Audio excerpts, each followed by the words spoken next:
Hallelujah and praise the Lord. मैं हूं Sanjay Solomon और मैं लाया हूं आपके लिए परमेश्वर की आवाज आज के लिए और आपके लिए। ध्यान से सुनिएगा। हमारा आज का वचन रोमियो के 3 अध्याय में से है, उसका 23वां और 24वां वचन। ध्यान से फॉलो कीजिएगा। और बाइबल कहती है हमसे कि इसलिए कि सब ने पाप किया है और परमेश्वर की महिमा से रहित हैं, परंतु उसके अनुग्रह से उस छुटकारे के द्वारा जो मसीह यीशु में है सेंत मेंत धर्मी ठहराए जाते हैं। आमेन। बाइबल कह रही है हमसे कि सब ने पाप किया है और सब परमेश्वर की महिमा से रहित हैं। पहली बात तो ये समझा रही है बाइबल हमें कि सब ने पाप किया है और सब परमेश्वर की महिमा से रहित हैं।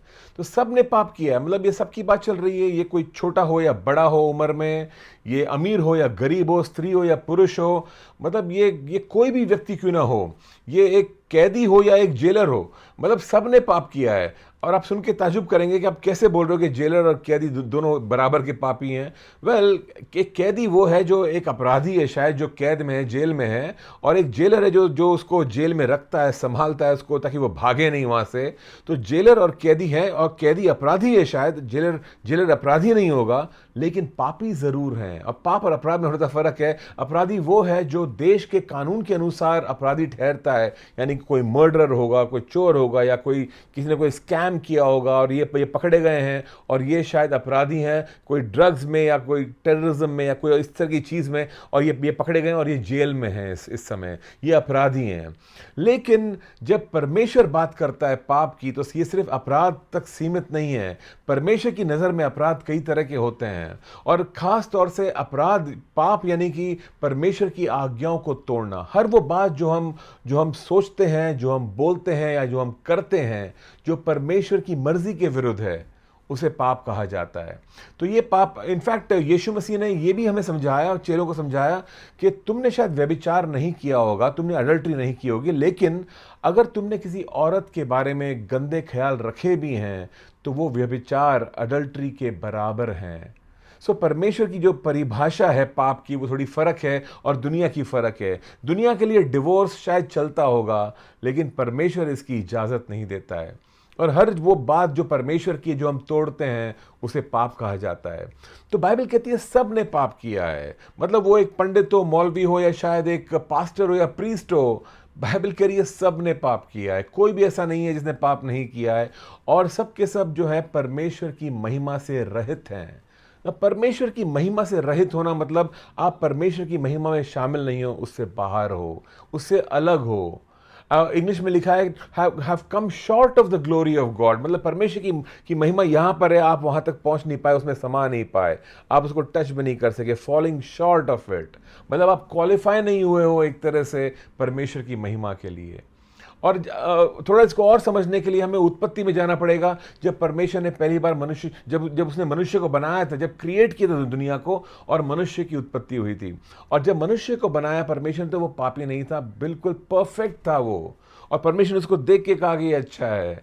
और मनुष्य को बनाया, स्त्री और पुरुष दोनों को बनाया परमेश्वर ने, और ये दोनों परमेश्वर के साथ में उठते बैठते थे। बाइबल कहती है कि दिन के ठंडे समय में परमेश्वर उनसे मिलने आया करते थे, और ये साथ में उठते बैठते चलते फिरते बातचीत किया करते थे। ये तो इनका रिश्ता था, ये पूरी तरह से परमेश्वर की महिमा में समाये हुए थे। इनके लिए कोई अंतर नहीं था। ये परमेश्वर से बातचीत कर सकते थे, ये परमेश्वर को जान सकते थे अच्छे से। ये परमेश्वर से अलग नहीं थे, समाये हुए थे, परमेश्वर के साथ में एक थे एक तरह से। And this was the relationship. लेकिन जैसे इन्होंने पाप किया, पाप मतलब परमेश्वर की आज्ञा को तोड़ना। परमेश्वर ने को एक ही आज्ञा दी थी कि इस पेड़ के फल को मत खाना, बाकी तुम सब कुछ खा सकते हो। उन्होंने उसी पेड़ के फल को खाया और परमेश्वर की आज्ञा को तोड़ा, और तुरंत ऐसा हुआ कि वो परमेश्वर से अलग हो गए। एक दीवार आ गई, पाप की दीवार उनके बीच में आ गई, उनके और परमेश्वर के बीच में आ गई एक तरह से, और वो अलग हो गए, सेपरेटेड फ्रॉम गॉड, परमेश्वर से अलग, उसकी महिमा से अलग। और पहला नतीजा उसका ये हुआ कि उनको एहसास हुआ कि हमने कपड़े नहीं पहने हुए हैं। एक शर्म आ गई उनके अंदर जो पहले नहीं थी। पहले वो ढके हुए थे, परमेश्वर की महिमा में समाये हुए थे, उनको एहसास भी नहीं था कि हमने कपड़े नहीं पहने हुए, लेकिन अब उनको एहसास होने लगा इन चीज़ों का। यही नहीं, और भी चीज़ें इनके अंदर आई। एक पापी स्वभाव अंदर आया। ये झूठ और फरेब और धोखा और मक्कारी और खून और जलन और ईर्ष्या और कानाफूसी और ये तरह तरह की चीज़ें समा गई। और मानव जाति जो यहाँ से उत्पन्न हुई है वो पापी उत्पन्न हुई है। पाप करना कोई हमको सिखाता नहीं है, हमारी फितरत में ही होता है। पैदा होता है बच्चा, वो शुरू से ही पापी होता है। शुरू से उसकी फितरत में होता है कि वो स्वार्थीपन उसके अंदर ही होता है बसा हुआ। बाइबल कहती है कि सब ने पाप किया है और परमेश्वर की महिमा से रहित हैं, उससे अलग हैं, उसकी आवाज़ को सुन नहीं पाते हैं, उसके साथ में संगति कर नहीं पाते हैं। लेकिन बाइबल कहती है 24वें वचन में, परंतु उसके अनुग्रह से तो उस छुटकारे के द्वारा जो मसीह यीशु में है सेंत में धर्मी ठहराए जाते हैं। यानी कि हम पापी हैं, हमने गलत काम किया, लेकिन फिर भी परमेश्वर हमें धर्मी ठहराता है। क्यों? क्योंकि एक छुटकारा है जो यीशु मसीह में है। पापों से छुटकारा है जो यीशु मसीह में है, क्योंकि यीशु ने पापों की कीमत चुकाई है। वो खुद मनुष्य बनकर पृथ्वी पे आया था और कुर्बान हुआ था। उसने पापों की कीमत चुकाई, उसने अपना खून बहाकर आपके और मेरे गुनाहों के लिए जो सज़ा हमको मिलनी चाहिए थी उसने काटी है।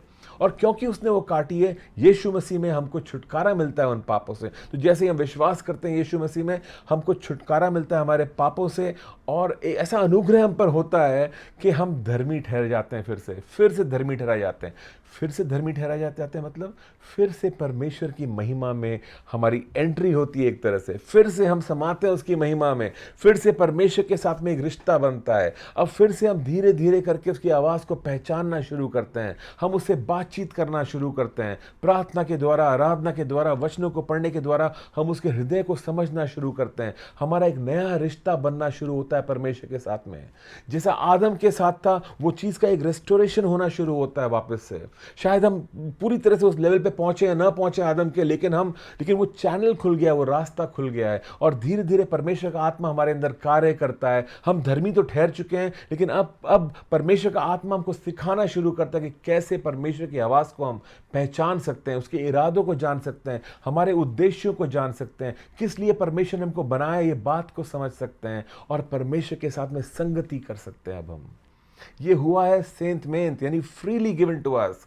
ऐसे ही दिया परमेश्वर ने, क्योंकि हमने उसके बेटे पर विश्वास किया, क्योंकि बेटे ने इतनी बड़ी कुर्बानी दी थी और हमने उसका आदर किया है, विश्वास किया उसमें।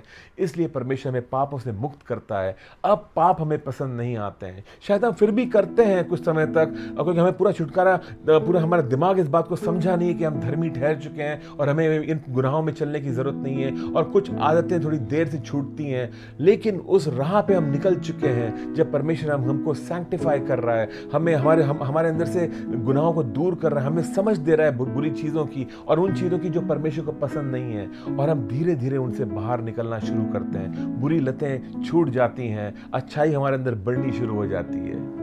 कितना अद्भुत कार्य है परमेश्वर का, कितना अच्छा और महान परमेश्वर है ये, जो हमें धर्मी ठहराता है। हमारे अच्छे कामों की वजह से नहीं, लेकिन सिर्फ केवल क्योंकि हमने विश्वास किया उसके बेटे में और अपने रहम की वजह से वो ऐसा कार्य करता है। कितनी अच्छी खबर है ये, कितनी ये बढ़िया खुशखबरी है। ये खबर जाके किसी और को सुनाइएगा। ये सुसमाचार है, किसी ना किसी को आज जरूर बताना, ये वीडियो शेयर करना, ये संदेश किसी के सामने जरूर शेयर करना।